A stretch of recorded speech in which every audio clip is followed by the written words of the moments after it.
ویسے تو تمام قسم کی ایسے سبسٹینس پہ پابندی ہے جو کہ سائیکوٹراپیکل سبسٹینس کہلاتی ہے، کسی کی مائنڈ پر افیکٹ کرتی ہیں، ایموشنز پر، بیہیویئر پر، لیکن کچھ اسپیشل سرکمسٹانس میں ان کی کلٹیویشن کی اجازت ہے، لیکن لائسنس کے ساتھ۔ وہ لائسنس کیا ہے؟ Drug abuse control chemical equipment and material rule 2001 کے تحت سیکشن اس کی رول 2 کی سب سیکشن 9 میں وہ چیزیں دی گئی ہیں جن کو ہم لائسنس لینے کے بعد کلٹیویٹ کر سکتے ہیں۔ اس میں افیوم ہے، کوکا لیو ہے اور چناب ہے، کناب۔ تو یہ چیزیں لائسنس لینے کے بعد کلٹیویٹ کی جا سکتی ہیں، لیکن صرف اچھے اور صحیح یعنی کہ فارماسیوٹیکل مقاصد، انڈسٹریل مقاصد اور سائنٹیفک پرپزز کے لیے اگر ان کا یوز ہو تو ان کو کلٹیویٹ کیا جا سکتا ہے، ادروائز لائسنس متعلقہ کمپیٹنٹ اداروں سے لینا لازمی ہے۔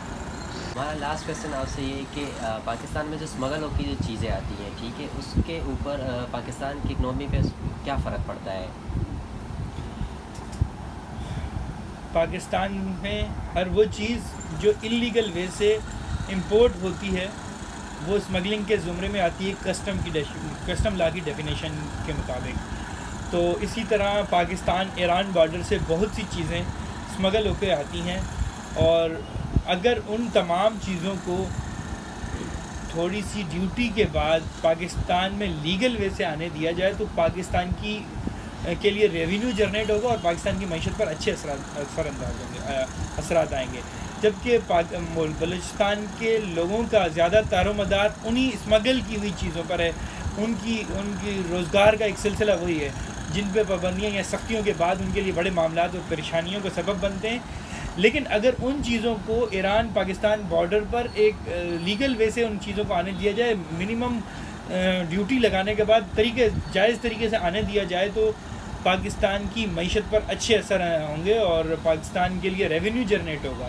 اور جو کہ انلیگل وے سے آنے کی وجہ سے چھپ کے اور چھپا کے اور غیر قانونی طریقوں سے آنے کی وجہ سے وہ جو رشوت کے زمرے میں پیسے جاتے ہیں اور وہی چیز کی پرائس بڑھ جاتی ہے، تو وہی پیسے، اس سے آدھے پیسے اگر پاکستان گورنمنٹ لے لے اور ڈیوٹی کے طور پر، تو وہ جائز طریقے سے پاکستان میں آنے لگ جائیں گی اور پاکستان کی معیشت پر بھی اچھے اثرات اس کے نظر آئیں گے۔